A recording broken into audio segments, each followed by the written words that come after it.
Hello friends, it's Lindsay Law with Youth Rising, a gathering place for families to talk about mental health. And today I'm talking specifically to teens and tweens about studying for final exams. Now, this can be a time where there's a lot of stress, a lot of anxiety, a lot of worry. And that's okay. It's kind of part of the program. But if you want to have less stress and less anxiety, I'm going to give you a few tips on how to do that. Okay, so tip number one is don't stress about the stress, welcome it. Now, I know you're saying, are you kidding me? Why would I welcome the stress? I don't want to feel stressed. But the thing is that when we push away and resist stress, it actually pushes back and gets stronger. And we don't really want to do that. So, how do we actually do that? How do we actually welcome the stress? Well, it's kind of the way we think about it. So when we start to feel stressed, often, we can feel it in our body somewhere. For me, I feel it in my left shoulder. That's where I feel stress and anxiety, and I notice it. And I'm not always aware of what I'm thinking that's creating that. But once I feel the stress or the anxiety, sometimes my thoughts go to like, ooh, I don't want to feel stressed. I don't like feeling this. Go away. But again, that's resisting it and pushing it away. So it just gets stronger. So one thing I try and do is actually think about it as a friendly dog coming to say hello. So imagine this dog. It's really friendly. It's just coming over to say hi. And then you're just going to pat it on the head. And then it's gonna go along back to its owner. And the reason I like to think about it like this is because sometimes our brains see stress and anxiety as a tiger, something that they have to fight against, something they have to protect you from. But stress and anxiety can't actually hurt you like a tiger. It's more like a friendly dog coming to say hi. And if we allow it to be there and welcome it, then it'll kind of go along its way. Some of the things I like to say to my stress: hi stress, I know you're here. I'm not going to push you away. Hello anxiety, I know you're just trying to keep me safe, but I'm okay. We're okay. I got this. This is anxiety. It's part of my journey. And don't worry, you don't have to say it out loud. Just say it in your head. I think that you will be amazed by the difference it makes. Okay, tip number 2 is question what you're making failure mean. So the reason we're usually stressed about a test or something is because of what we're going to make it mean if we fail or do more poorly than we thought we would. And so just question what you're making the results of your test mean about yourself. So if you get a certain mark, are you thinking, I'm no good because I didn't do as well on this test as I wanted to? Are you making it mean, I'll never get into the university I want to with these grades? Are you making it mean, I am just not smart enough? So these are all thoughts that can be questioned. They're not true. Some of them aren't really helpful. Now, the thing is that when you get your mark back on that test, it's just a number. The number is neutral. It's not good or bad until we have a thought about it. And you get to decide what you want to think about it. When you think something about that mark, see how it makes you feel. And sometimes those feelings that we create for ourselves help us to create a good result. And sometimes they don't. So what if you defined failure differently? What if failure was not trying? What if failure was not doing your best studying?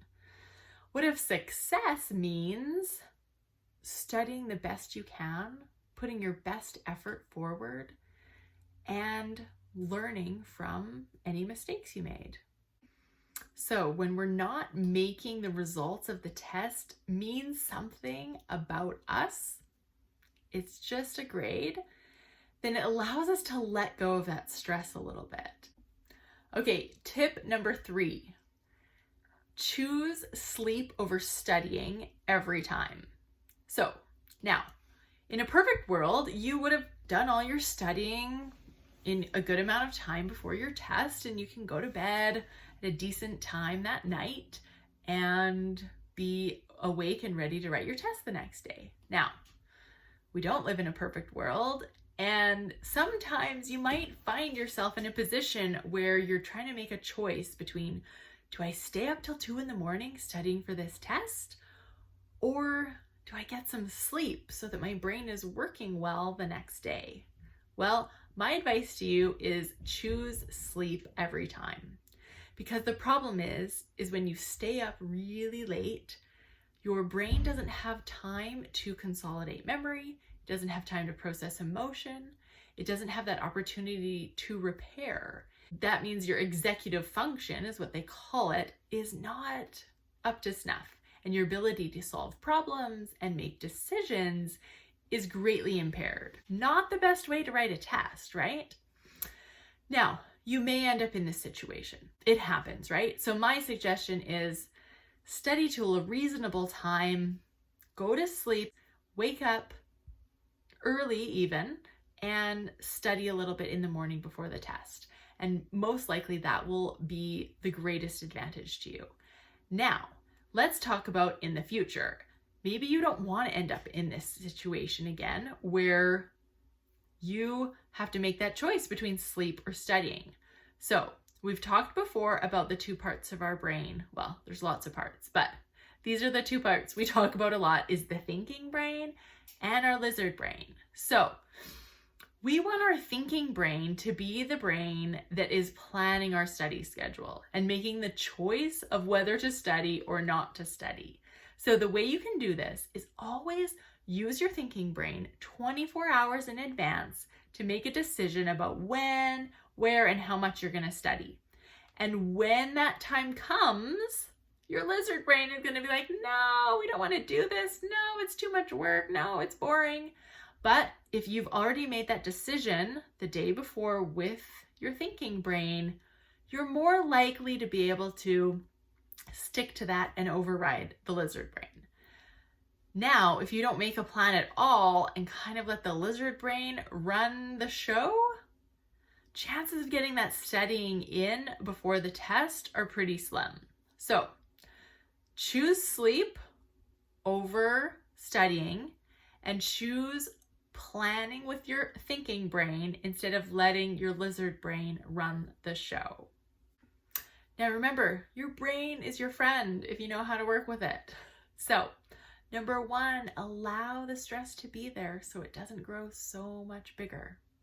2, redefine success and failure, and don't allow a number on a page or computer screen to mean something about you. And 3, choose sleep over studying every time and get that thinking brain engaged to make your study schedule so you don't have to make that decision again. Happy studying. You have got this. You've totally got this. And if stress is something that you regularly struggle with, check out some of my other videos about emotions, also about your thoughts. These videos can really help you gain some tools to deal with stress through your thoughts and your emotions. And if you want more help and want to know how to work with me, check in the description below and find my calendar page where you can book a free 30-minute coaching call with me. Have an awesome day and happy studying!